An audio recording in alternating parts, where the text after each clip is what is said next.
malam teman-teman semuanya. Maaf tadi kita terlambat sedikit ya.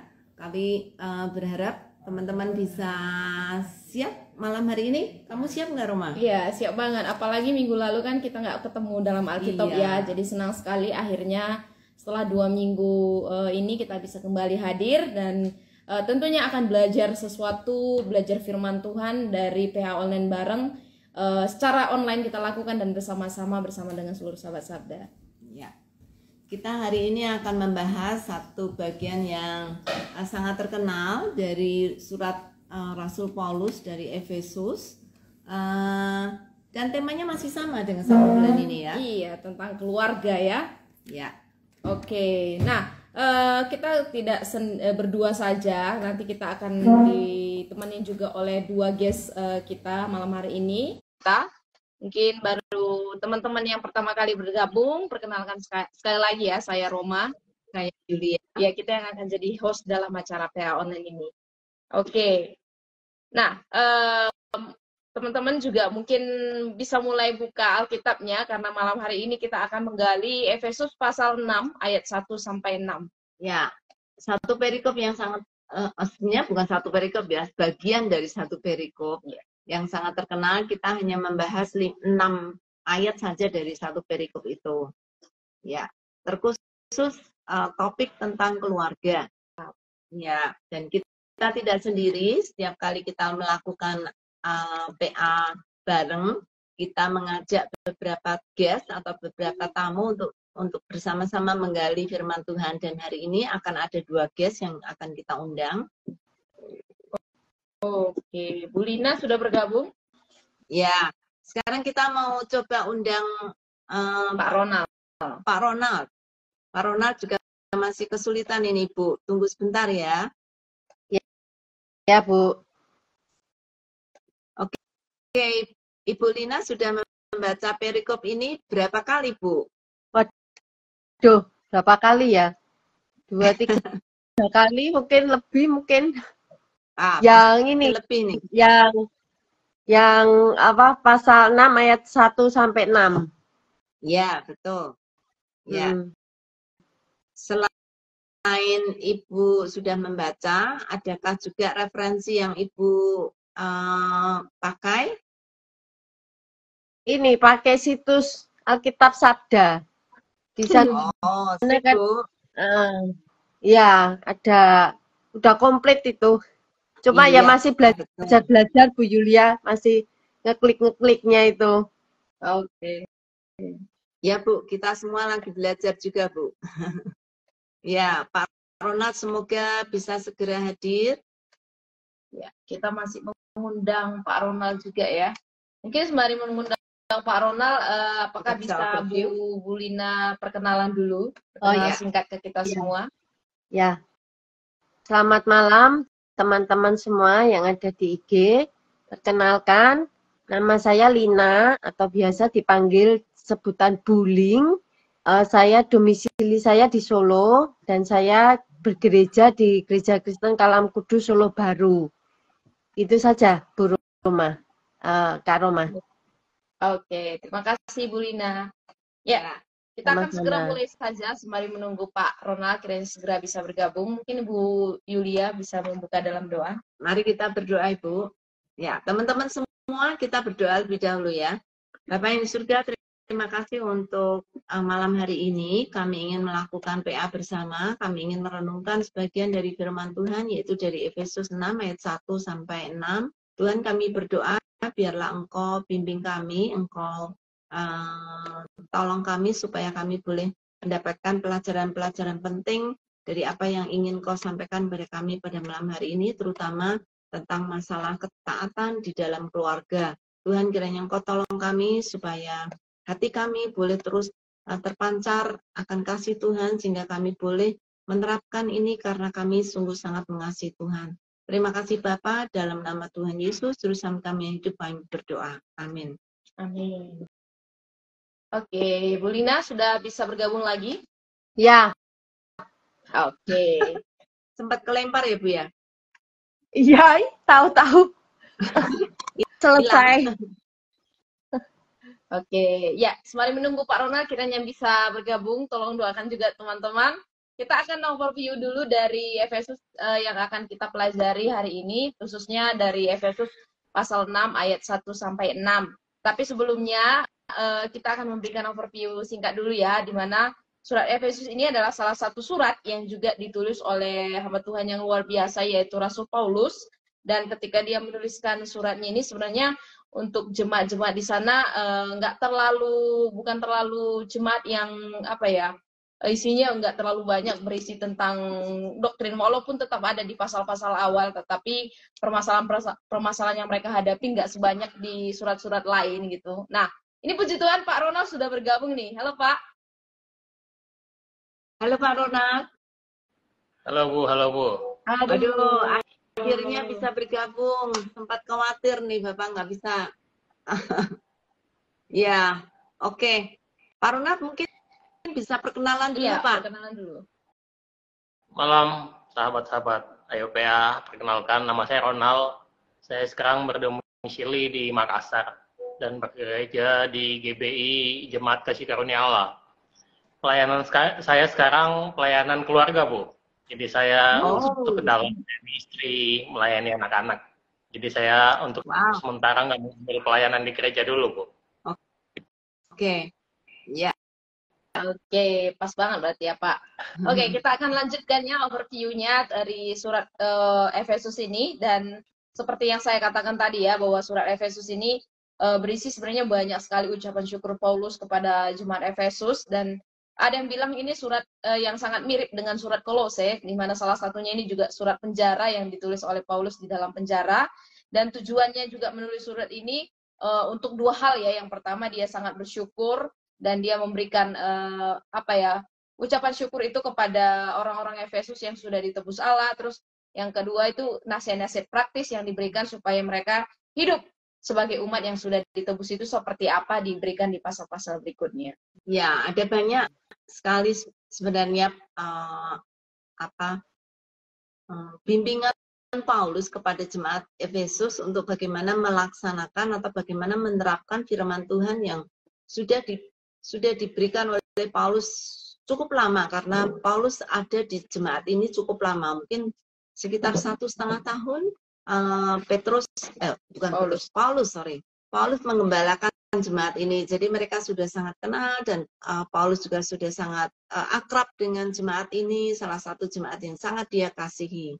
Iya, jadi kalau kita masuk lagi ke pasal-pasal berikutnya, khususnya untuk konteks pasal 6 ini sebenarnya dimulai dengan itu tadi bagian kedua tentang pengarahan praktis yang Paulus berikan atau bimbingan kepada orang-orang Efesus yang sudah percaya kepada Tuhan. Bagaimana sebenarnya hidup orang yang percaya untuk tetap hidup kudus, untuk hidup sebagai anak-anak terang. Dan di pasal 6 itu dimulai bagaimana hidup yang penuh dengan roh itu dalam hubungan rumah tangga, suami dan istri, anak-anak dan orang tua, bahkan hamba dan tuan, dan itu yang akan kita gali malam hari ini. Dan ditutup tentang peperangan rohani orang percaya, di mana musuh kita adalah iblis, dia katakan juga di situ, dan kita mempunyai perlengkapan senjata Allah. Amin. Oke, sekarang kita akan menggali khususnya 6 ayat ini, dan saya mungkin minta bisa Ibu Lina bisa membaca 3 ayat, nanti dilanjutkan oleh Pak Ronald untuk 3 ayat. Baik. Ayat 1. Ya. Efesus, ya. Efesus pasal 6 ayat 1 sampai 3. Hai anak-anak, taatilah orang tuamu di dalam Tuhan, karena haruslah demikian. Hormatilah ayahmu dan ibumu, ini adalah suatu perintah yang penting, seperti yang nyata dari janji ini, supaya kamu berbahagia dan panjang umurmu di bumi. Bisa dilanjut, Pak? Ayat 4, dan kamu, bapak-bapak, janganlah bangkitkan amarah di dalam hati anak-anakmu, tetapi didiklah mereka di dalam ajaran dan nasihat Tuhan. Hai hamba-hamba, taatilah Tuhanmu yang di dunia dengan takut dan gentar, dan dengan tulus hati, sama seperti kamu taat kepada Kristus. Jangan hanya di hadapan mereka saja, untuk menyenangkan hati orang, tetapi sebagai hamba-hamba Kristus yang dengan segenap hati melakukan kehendak Allah. Amin. Oke, kita akan simak untuk nama ayat pertama ini ya. Yang pertama, Pak Ronald bisa mungkin memberikan simaknya kepada kita semua. Kepada siapa Paulus memberikan nasihat-nasihat ini kalau dilihat dari konteks surat Efesus? Kalau dilihat ya kepada jemaat Efesus ya, khususnya kepada orang yang percaya yang berada di Efesus. Karena kalau kita lihat banyak ya. Betul, Pak. Oke, jadi konteksnya adalah orang-orang Efesus yang sudah percaya. Nah, apa arti kata taat dalam konteks ketaatan kepada orang tua? Kalau kita tadi membaca ayat 1 ini, ya mungkin bisa ke Ibu Lina. Taat berarti mendengar dengan patuh, menuruti orang tua. Itu taat.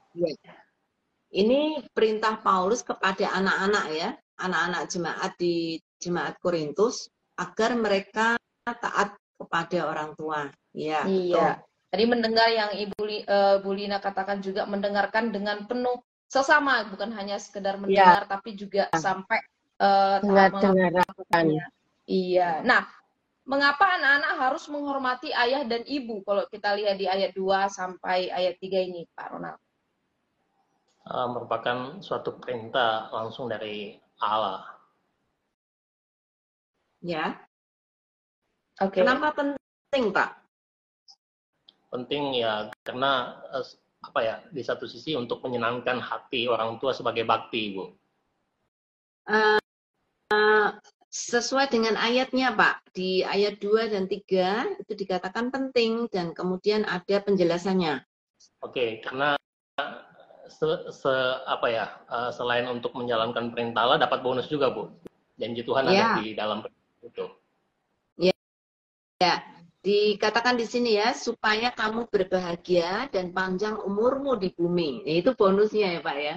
Jadi kalau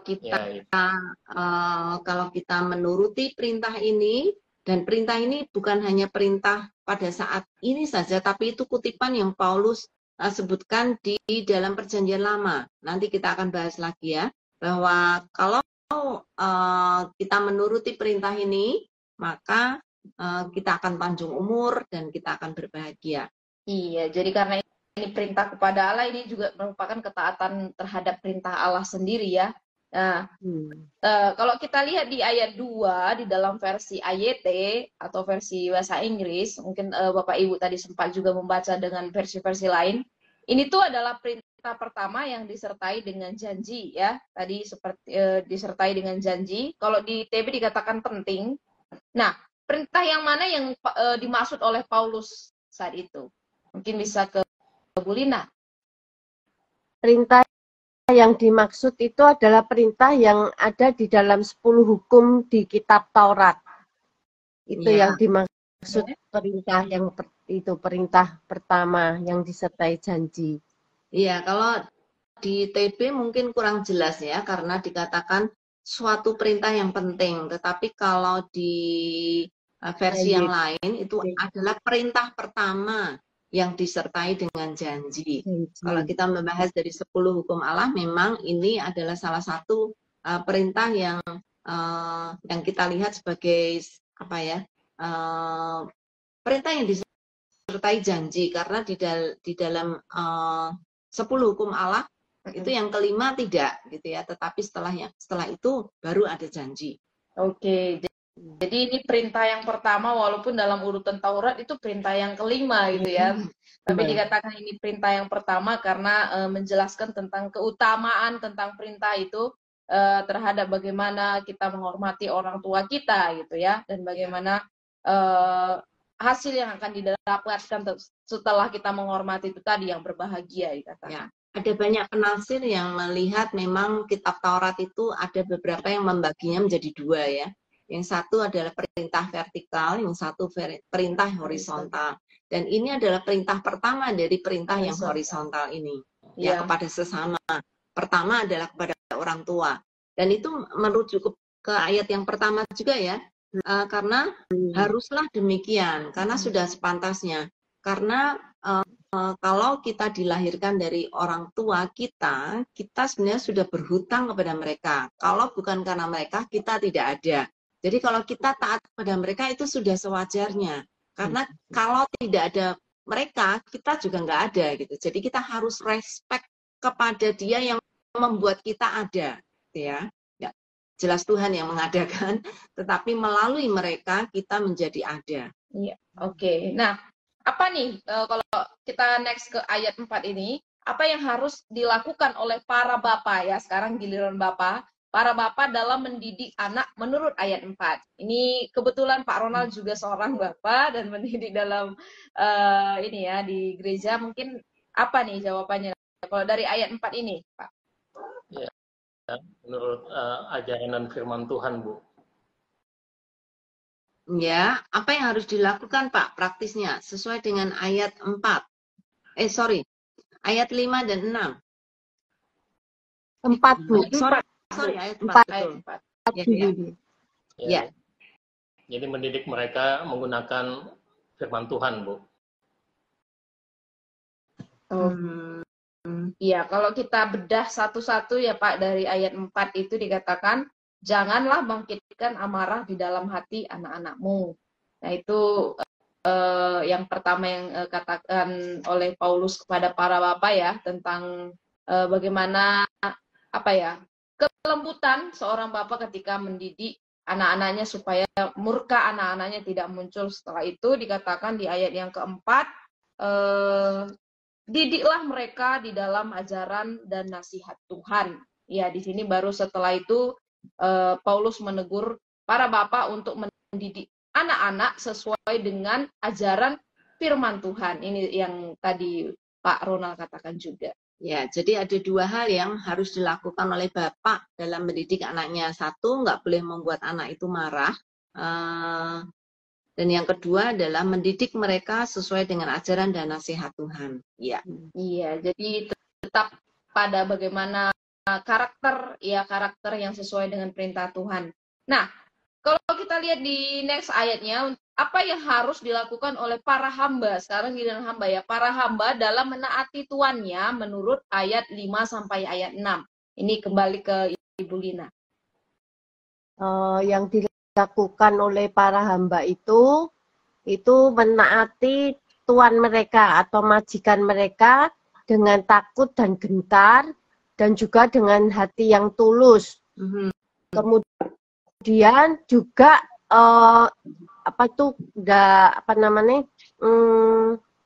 bukan hanya kelihatan oleh majikan saja atau ingin mencari pujian majikan saja, tetapi mereka melakukan taat itu dilakukan dengan hati mereka sebagai satu ungkapan bahwa mereka melakukan kehendak Allah. Ya, sebagai hamba-hamba Kristus ya Bu, yang dengan segenap hati melakukan kehendak Allah. Ya, jadi walaupun dia adalah hamba dari seorang majikan, tapi dia juga hamba Kristus. Ya, jadi dia punya dua tuan ya Bu ya. Ya. Oke, jadi ada 4 hal ya yang diberikan oleh Paulus kepada para hamba tentang ketaatannya kepada majikannya, termasuk juga ketaatannya kepada Allah sebagai hamba Kristus. Nah, sebenarnya motivasi apa yang seharusnya dimiliki oleh hamba-hamba saat melayani Tuhan mereka menurut ayat 6 ini? Ya, silakan bisa Pak Ronald kembali. Jadi melakukan dengan segenap hati seperti melakukan dengan Tuhan, Bu. Ya, di ayat 6, itu tadi di ayat 5 ya Pak ya. Di ayat 6, motivasinya itu untuk menyenangkan Allah ya, dan melakukan kehendak Allah. Ya, jadi motivasinya didasarkan pada kerinduan mereka untuk melakukan kehendak Allah. Itu motivasi utama ya dalam menjalankan kehendak Allah. Ya. Oke. Nah, sebagai kesimpulan, ini baru langkah simak ya Bapak Ibu Saudara dan teman-teman yang mengikuti. Dan kalau teman-teman juga mulai melihat dari ayat 1 sampai 6, silakan juga berikan di kolom komentar hal-hal yang mungkin ditemukan ketika kita menyimak ayat per ayat ya. Sebagai kesimpulan, sebutkan 2 prinsip ketaatan yang Paulus sedang ajarkan kepada jemaat di Efesus dalam 6 ayat ini, ayat 1-6.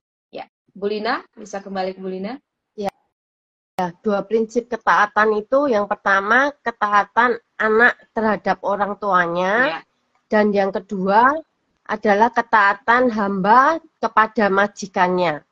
Itu Betul. yang menjadi kesimpulan dari ayat 1-6. Ya, teman-teman di rumah yang mungkin belum familiar dengan metode simak, semua pertanyaan simak itu harus ada jawabannya di ayat. Kalau tidak berarti itu kita sendiri yang membuat jawabannya ya. Kita mencoba melihat apa yang ada di ayat dan kita keluarkan jawaban dari ayat itu untuk kita bisa temukan prinsipnya. Oke, jadi kita bisa menyimpulkan ya dari 6 ayat ini tadi, seperti yang Ibu Lina katakan, ketaatan anak kepada orang tua ini konteksnya di dalam hubungan keluarga, dan ketaatan hamba kepada tuannya yang konteksnya ini di dalam pekerjaan mereka. Ya.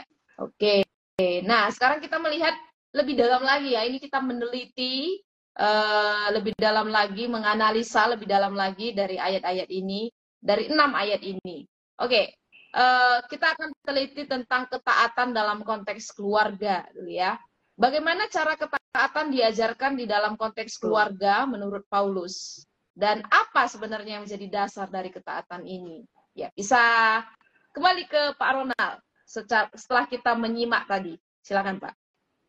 Jadi kalau menurut saya sih bermula dari ajaran untuk takut akan Tuhan. Jadi ketika kita mulai masuk untuk mengenal Tuhan lebih dalam, seperti berdoa, diajarkan baca firman, dan mereka berada dalam satu komunitas rohani yang tepat, jadi mereka lebih gampang untuk diarahkan. Itu barangkali menurut saya. Ya, memang sangat sangat penting sekali ya untuk kita bisa mengajarkan ketaatan. Jadi ketaatan itu bukan sesuatu yang otomatis kita punya kayaknya ya, karena harus diajarkan. Kalau hal-hal buruk mungkin nggak usah diajarin kali ya. Sudah naturnya. Kalau hal buruk nggak perlu diajarin, tapi kalau hal yang baik itu harus diajarkan. Dan dalam konteks ini ketaatan memang sesuatu yang harus diajarkan, nggak bisa datang dengan sendirinya kalau tidak diusahakan gitu, kalau tidak diniatin gitu ya, diminati untuk dilakukan. Ya. Iya, jadi oke. Iya, jadi seperti yang Pak Ronald dan Bu Yulia tadi katakan ya, jadi ketaatan ini dasarnya karena dalam konteks keluarga karena sudah taat dulu kepada Allah gitu ya, itu adalah dasar utama di mana orang tua atau anak pun di sini sudah memang secara murni memiliki hati yang taat kepada Tuhan, tulus hati kepada Tuhan, makanya juga dalam keluarga juga bisa tersalurkan gitu dalam kehidupan keluarga. Ya, kalau orang tua sering disebut sebagai wakil Allah di dunia ini bagi anak-anak, maka kita tahu kalau anak tidak menghormati orang tua, kemungkinan besar mereka juga tidak menghormati Allah, gitu ya. Tetapi kalau mereka menghormati Allah, maka dengan otomatis mereka akan juga menghormati orang tuanya sebagai wakil Allah di dunia ini. Nah, bagaimana itu diajarkan? Orang tua yang mendidik, gitu ya.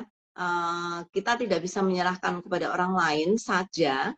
Orang lain mungkin bisa menjadi pendamping gitu ya, tetapi orang tualah yang harusnya mendidik karena mereka lah yang paling berhak, karena mereka lah wakil Allah di dunia ini. Yes. Oke. Nah, sekarang kita tadi sudah melihat tentang konteks dalam keluarga, sekarang dalam konteks pekerjaan ya, tentang ketaatan ini, bagaimana cara ketaatan yang diajarkan oleh Paulus dalam konteks pekerjaan menurut Paulus? Dan apa yang menjadi dasar dalam ketaatan ini? Ya, Ibu Lina sekarang. Yang ketaatan dalam konteks yang diajarkan oleh Paulus itu, para budak itu menaati Tuhan mereka di dunia ini dengan satu rasa hormat, dengan takut, dengan hati yang tulus, sama seperti mereka mentaati Kristus. Jadi ketaatan yang di tempat kerja itu bukan hanya tentang menyenangkan hati atasannya, tetapi juga mereka taat kepada Tuhan mereka itu sebagai sesuatu yang mereka jalani untuk suatu hidup yang berkenan kepada Allah. Ya. Itu dan dasarnya itu adalah mereka melakukannya seperti sebagai hamba yang taat kepada Tuhan mereka, yaitu Tuhan. Itu. Ya. Sama prinsip yang kita ambil ya. Kalau kita di dunia ini tidak taat kepada orang yang memberikan nafkah kepada kita, maka sulit juga kita akan menghormati Allah atau mentaati Allah yang tidak kelihatan. Sehingga seringkali mentaati orang pemimpin lah gitu ya, nggak harus itu majikan ya. Menghormati pemimpin menjadi satu wujud penghormatan dia juga kepada Allah. Kalau dengan pemimpin dia tidak bisa taat, apalagi mentaati Allah yang tidak kelihatan. Iya, kalau kita menyadari juga kalau kita adalah hamba Kristus, nah hamba mungkin kita dalam konteks pekerjaan atau mungkin saat itu harus menyadari bahwa kita ini ketika melakukan pekerjaan kita ini bagian dari pelayanan kita memang kepada Tuhan melalui pekerjaan yang Tuhan berikan kepada kita. Jadi kita harus taat kepada pemimpin atau Tuhan kita karena ini juga adalah bagian pelayanan yang Tuhan percayakan untuk kita juga bisa mengerjakannya. Ya, tapi ada kekecualiannya nih. Kecuali kalau pemimpinnya itu melawan Tuhan. Nah, itu sesuatu yang beda ya. Kalau pemimpin misalnya tidak adil, tidak mencerminkan akan karakter Allah, maka kita tidak harus otomatis untuk mentaati mereka, tetapi harus mempertimbangkan apakah aku akan menyenangkan Allah atau aku akan menyenangkan manusia. Oke. Ya, ya ada catatannya di situ. Nah, ini ada satu pertanyaan nih dari Joe, mungkin bisa dikirim. Ya. Oh, udah ada beberapa pertanyaan ternyata, Bu. Kita asik sekali ya. Ada satu pertanyaan dari Pak Gote. Orang tua wakil Allah di dunia. Namun orang tua yang dimaksud di sini tidak hanya yang sedarah biologis kan, Bu? Gimana menurut Bapak dan Ibu? Apakah di sini konteksnya itu biologis atau bisa orang tua angkat mungkin? Seperti apa? Mungkin Bu Lina? Kalau konteksnya sih orang tua secara biologis, Tetapi kan dikatakan di situ juga yang ayat 1 itu kan, hei anak-anak taatilah orang tuamu di dalam Tuhan. Nah, di dalam Tuhan ini kan berarti ada satu relasi dengan Tuhan di mana mereka adalah orang-orang yang beriman, yang percaya kepada Tuhan, yang juga dalam komunitas sebuah gereja, gitu kan. Berarti kan kalau saya pikir bisa juga orang tua yang yang bukan biologis juga, kalau di dalam Tuhan di sini dikatakan yang di ayat 1 ini. Maksudnya orang tua rohani gitu ya, Bu? Ya, kita kalau di dalam gereja itu kan ada yang jemaat kan ada orang yang lebih tua atau Bu, yang itu kan kita juga menaruh hormat kepada mereka. Ya, betul. Oke, ya ini ada tanggapan dari Pak Indrawan. Ini mungkin keluarga atau rekan dari Pak Ronald ya. Semangat Bang Ronald, Papa Junior. Oke, semangat juga ya. Ada satu pertanyaan. Oh, ini bukan pertanyaan, tanggapan dari Bu Broto. Dimanapun kita bekerja, di situ kita melayani Tuhan juga dengan taat kepada firman-Nya ya. Tetap kepada firman-Nya ya. Oke, pertanyaan yang berikutnya oleh Kak Juli. Kenapa ya umur panjang itu seolah-olah sebagai bonus atau hadiah setelah melakukan perintah itu? Bukankah kalau umur panjang, apalagi kalau sudah tua, justru rentan mengalami banyak penderitaan? Bagaimana tanggapan Pak Ronald? Mungkin bisa menjawab? Kalau menurut saya apa yang sudah dituliskan atau digariskan oleh Alkitab yang kita tahu sebagai firman Tuhan, ya itu ya dan amin begitu. Jadi kalau saya melihat tidak semua orang yang tua itu mengalami sakit penyakit. Jadi kebanyakan seperti yang kalau kita lihat, kalau kita baca dalam Perjanjian Lama, orang yang dekat sama malah tahu kapan dia akan dipanggil atau kapan dia akan pulang ke rumah Bapa. Jadi kalau kita baca Perjanjian Lama kan semua orang yang takut akan Tuhan itu tahu kapan sih ketika Tuhan mau memanggil dia, kapan dia harus pulang ke rumah Bapa. Seperti itu. Jadi saya rasa umur panjang itu memang suatu ketetapan yang Tuhan tetapkan, karena itu adalah janji Allah. Ya, ada banyak interpretasi sih memang tentang umur panjang ya. Umur panjang untuk kita saat ini di era kita nih ya, umur panjang tidak mungkin punya konotasi yang beda dengan zaman dulu ya. Mungkin karena banyaknya penyakit sekarang jauh lebih banyak dibandingkan dulu pastinya. Benar. Dulu orang tua jauh lebih sehat, kalaupun mungkin badannya lemah, tetapi pikiran masih sangat sehat gitu ya. Bahkan banyak anak-anak muda atau orang-orang muda akan datang kepada orang tua untuk mencari bijaksana orang tua.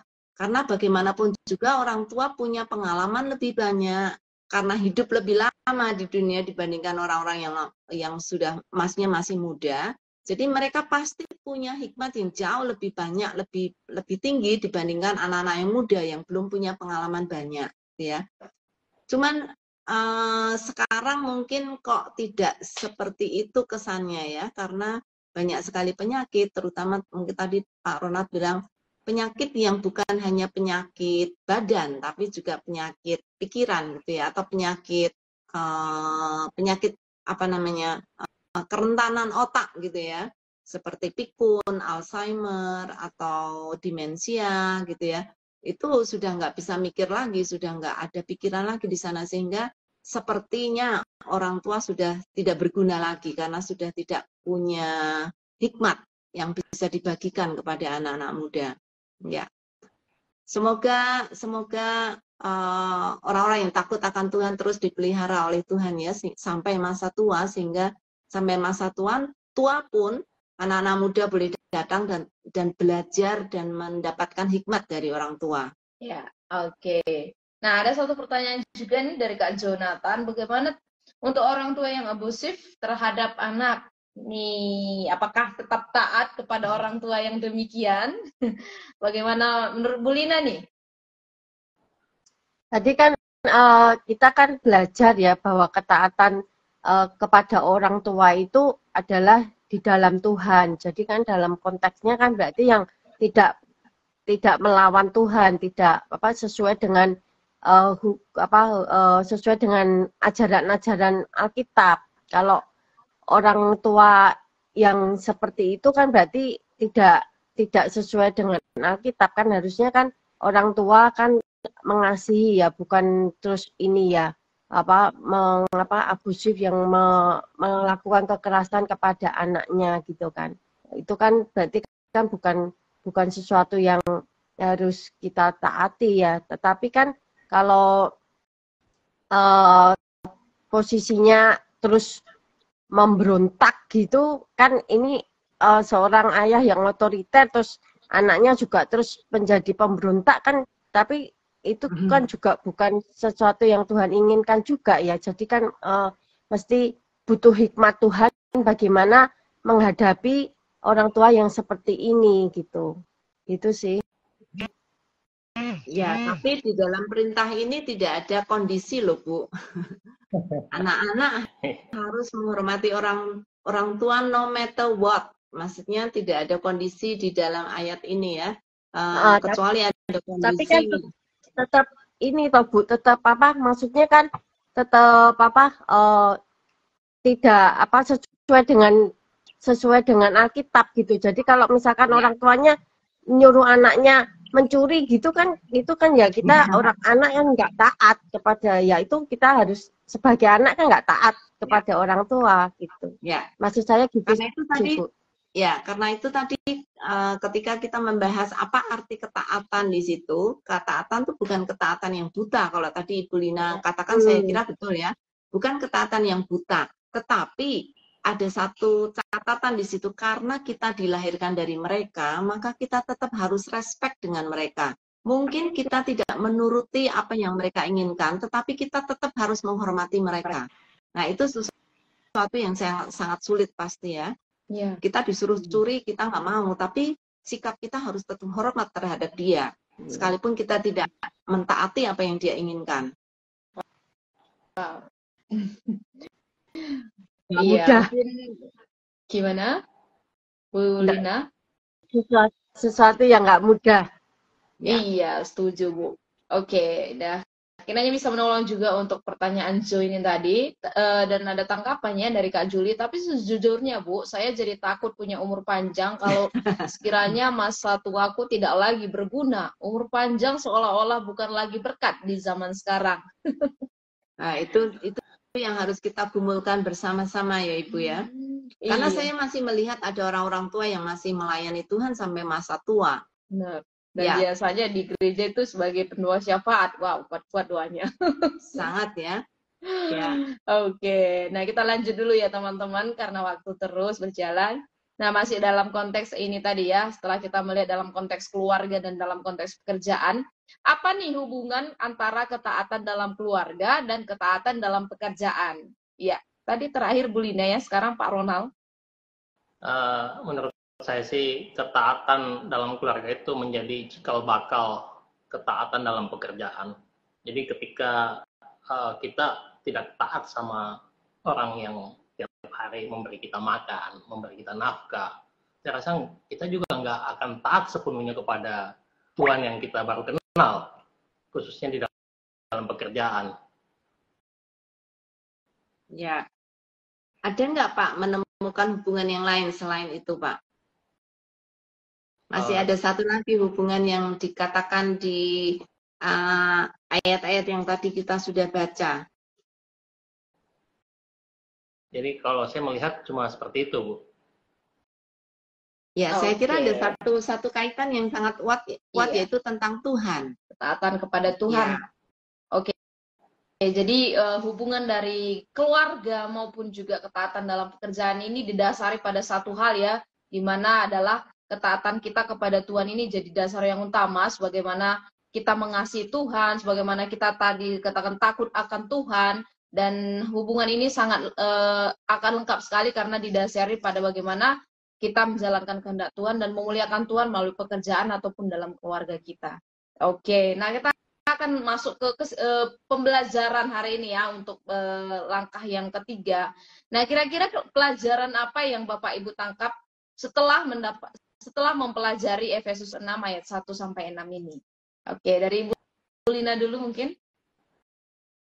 Kalau saya belajar itu bahwa ketaatan itu tidak hanya di dalam hubungan keluarga, tetapi juga kita ada meluas sampai kepada ketaatan kita di dalam konteks pekerjaan.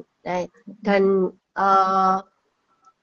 ketaatan itu kita lakukan bukan karena itu yang benar yang kita lakukan. Memang betul itu sesuatu ketaatan yang benar kita lakukan, tetapi lebih dari itu bahwa ketaatan yang kita lakukan itu adalah ketaatan karena itu yang Tuhan ingini, itu yang Tuhan mau. Karena sebagai anak-anak Tuhan kan kita sudah ditebus Tuhan kan, berarti kan kita sebagai anaknya kita juga memiliki sifat untuk taat gitu, taat kepada Tuhan. Itu yang menjadi ciri sebagai anak-anak Tuhan. Karena ketaatan yang kita lakukan di bumi ini itu juga ketaatan yang merupakan ketaatan kita kepada Tuhan gitu. Iya. Kalau dari Pak Ronald gimana Pak? Pelajaran yang saya dapat bahwa taat kepada orang tua adalah sesuatu yang mutlak yang harus dilakukan.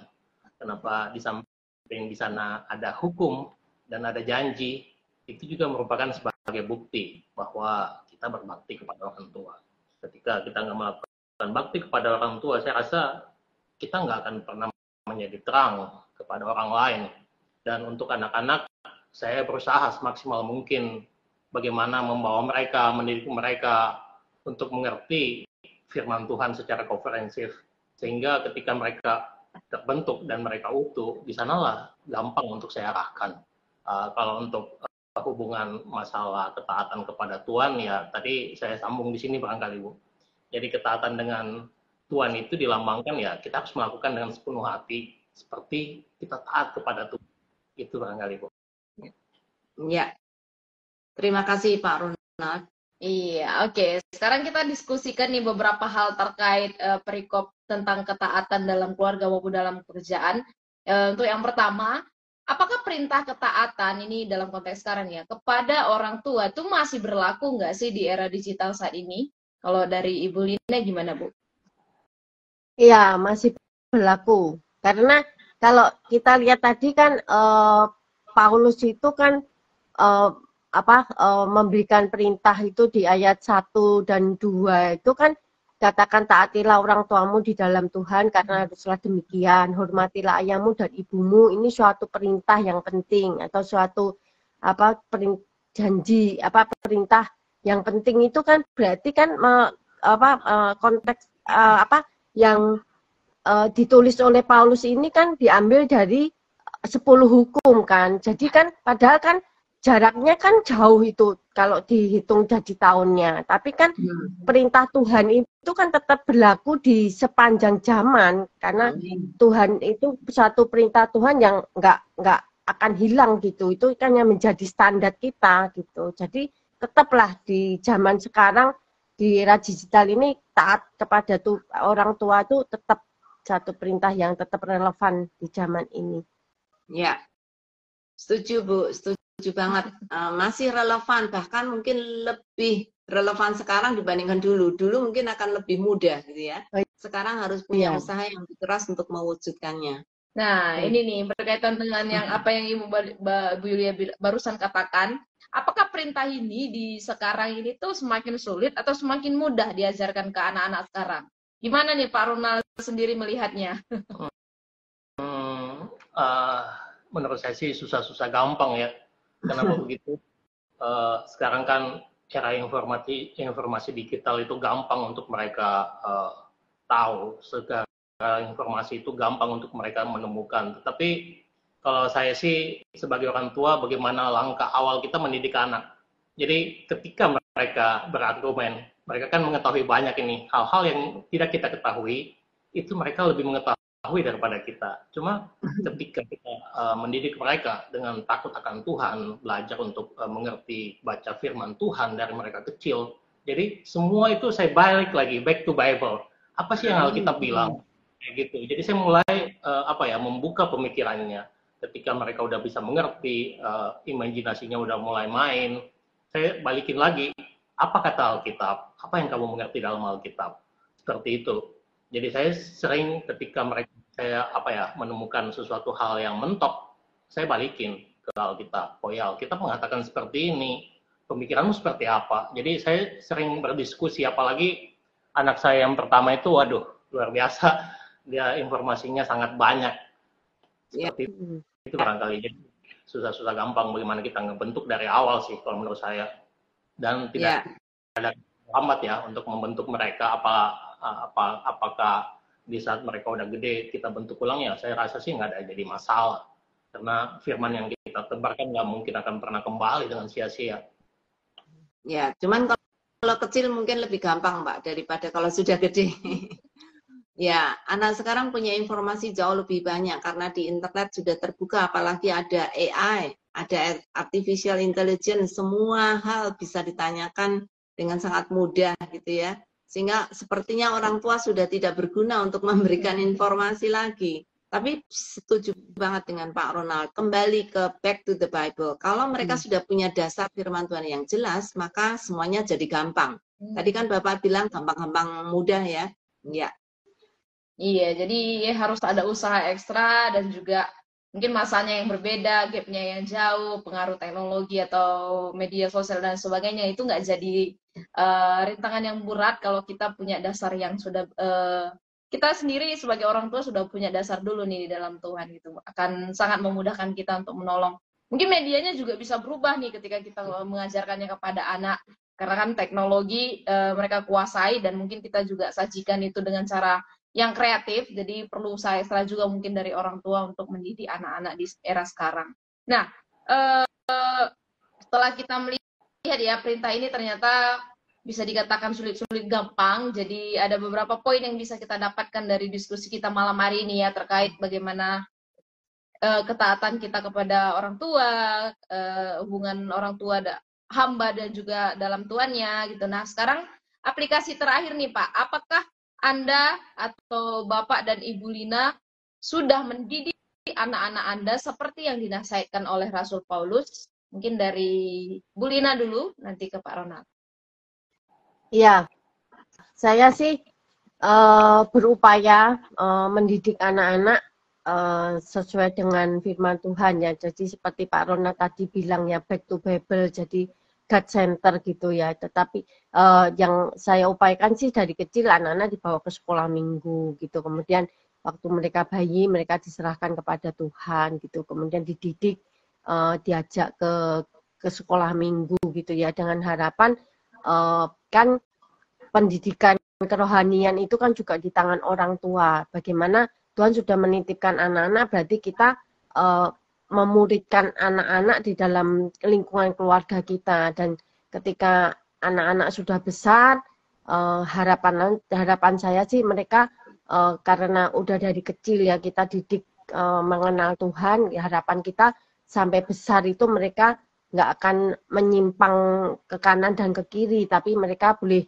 tetap ada di realnya Tuhan gitu sih, harapan itu saya. Jadi saya kan juga berupaya juga menanyakan kepada mereka saat teduh sudah belum gitu. Kemudian seminggu sekali kita ada mesbah. Saya terberkati dengan waktu growing together kemarin tuh yang bicara tentang itu keluarga itu ya. Jadi bagaimana mesbah itu penting gitu ya.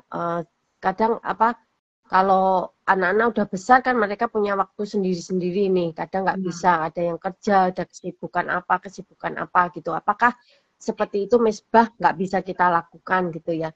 Tapi saya berjuang sih, maksudnya berupaya paling nggak seminggu sekali saya kumpulin anak-anak. Walaupun ada yang sudah menikah itu yang nggak bisa bergabung, tetapi paling enggak saya sudah mengawalinya gitu dengan harapan itu menjadi satu ingat-ingatan kepada mereka bahwa firman Tuhan itu yang menjadi dasar bagi kita untuk kita jalani kehidupan kita. Gitu sih, Bu. Amin. Iya. Dari Pak Ronald gimana, Pak? Saya juga lagi berusaha banget, Bu. Makanya di awal kenapa saya bilang apa sih pelayanannya? Pelayanan saya sekarang adalah masuk ke dalam keluarga, melayani istri, melayani anak-anak. Saya berpikir ketika saya bisa memenangkan orang lain, tetapi keluarga saya nggak bisa menangkan, waduh, nanti ketika saya keluar melayani saya sendiri pun akan tertolak. Jadi saya setuju sama tadi pernyataan Ibu bahwa sesuatu saya mempunyai orang tua yang belum percaya kepada Tuhan, tetapi ketika saya dipilih oleh Tuhan dan menjadi percaya kepadanya, sesuatu hal itu saya bangun mulai dari nol.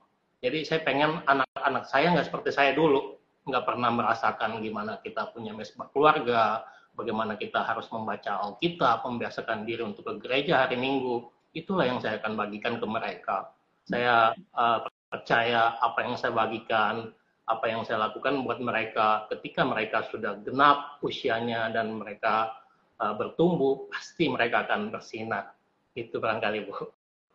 Iya.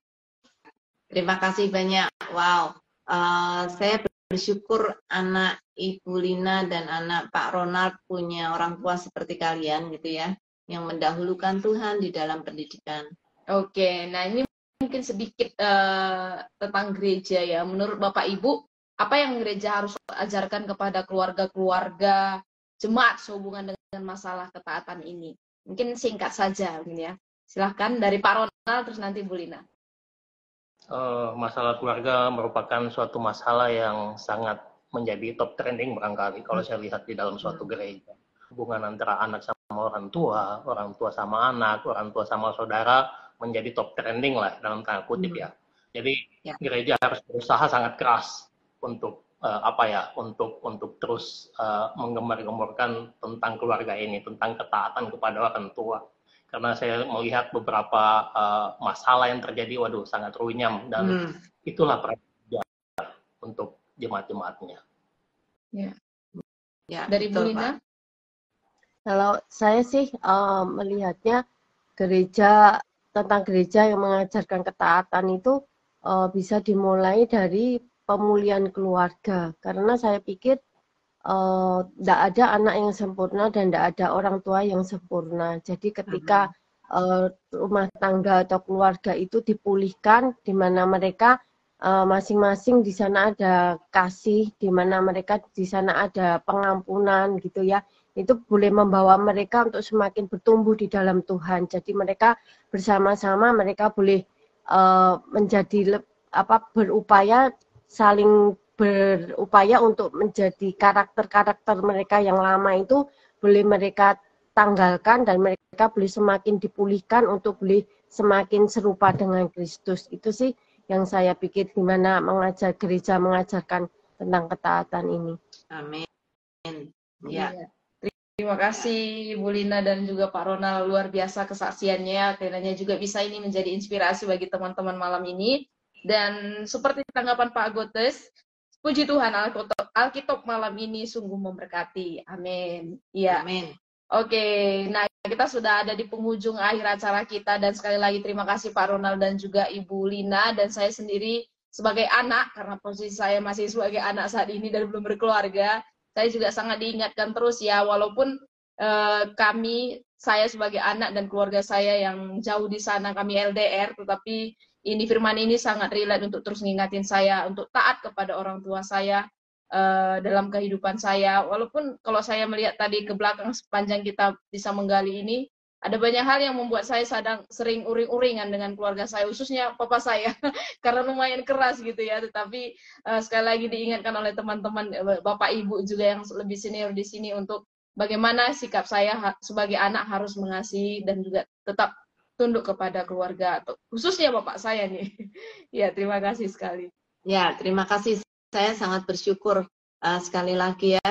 Kalau saja di gereja ada banyak orang tua seperti Bu Lina dan Pak Ronald, wow, gereja pasti akan bertumbuh.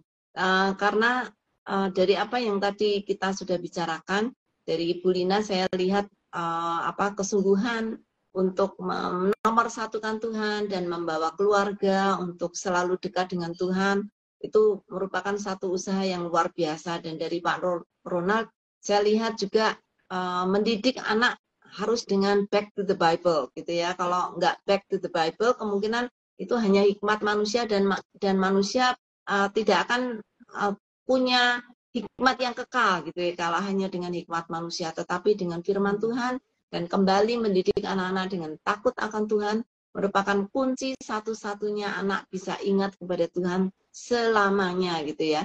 Dan kalau mereka taat kepada Tuhan, udah otomatis mereka akan mengasihi kita, mengasihi orang tua, dan mengasihi siapapun yang ada di dekat kita. Jadi ya, saya bersyukur, terima kasih untuk Ibu Lina dan Pak Ronald yang terus mengingatkan saya terutama sebagai orang tua untuk menomorsatukan keluarga yang takut akan Tuhan, bukan keluarga sukses.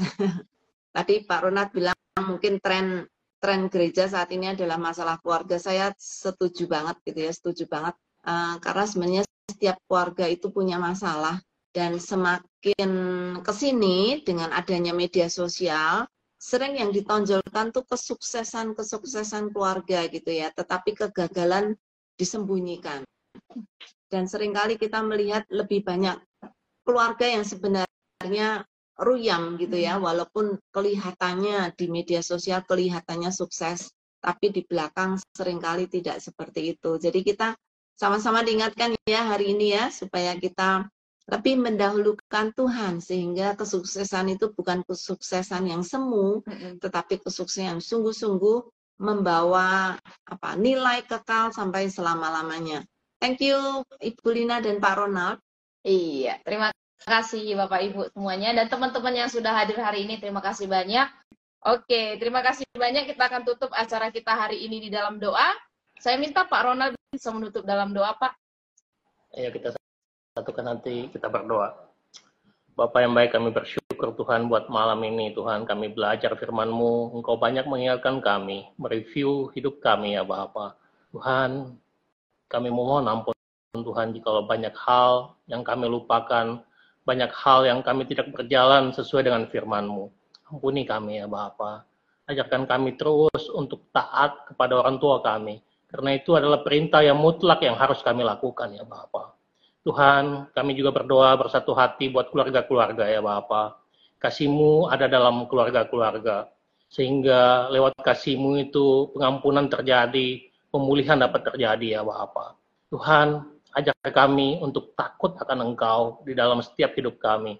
Begitu pula kami sebagai orang tua ya Bapa. Berikan kami hikmat yang daripada-Mu, sehingga Engkau memberikan kami kekuatan untuk mengajar anak-anak kami untuk takut akan Engkau, mengajar pasangan hidup kami untuk takut akan Engkau. Terpujilah nama-Mu ya Bapa. Bekali kami terus dengan firman-Mu, penuhi kami terus dengan Roh Kudus-Mu ya Bapa, sehingga hidup kami dapat menjadi garam dan terang bagi keluarga-keluarga yang lain. Terpujilah nama-Mu, kami tutup acara malam ini hanya dalam nama-Mu yang kudus, hanya dalam nama Tuhan Yesus Kristus. Haleluya, amin. Amin. Ya, thank you. Terima kasih banyak Bapak Ibu Saudara dan teman-teman sekalian. Sampai ketemu 2 minggu lagi. Kami pamit undur diri. Salam Ayo PA. Dan menginfokan bahwa kita akan bertemu dalam Alkitab bukan minggu depan, karena minggu depan adalah perayaan ulang tahun Sabda, puncaknya. Jadi teman-teman juga bisa hadir nanti, silakan DM kontak kita kalau ingin mengikuti secara online. Jadi kita akan ketemu 2 minggu lagi, yaitu bulan November di jam yang sama 19.30 sampai dengan selesai. Dan Bapak Ibu Saudara, kalau Bapak Ibu adalah mengikuti Ayo PA, akun Ayo PA, ada satu kegiatan yang kita lakukan sepanjang Oktober, yaitu Bible Quiz, yang sudah dilakukan selama 1 bulan ini.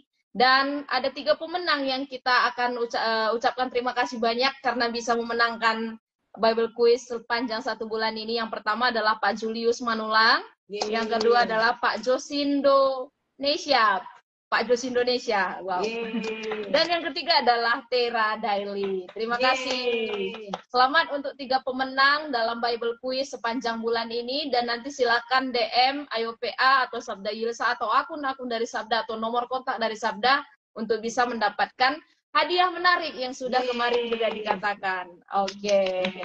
Semangat terus untuk mencerdaskan kita ya, untuk ikut Bible Quiz. Nanti tahun depan akan ada lagi, atau silakan juga bisa lakukan nih acara kegiatan Bible Quiz di gereja teman-teman sekalian.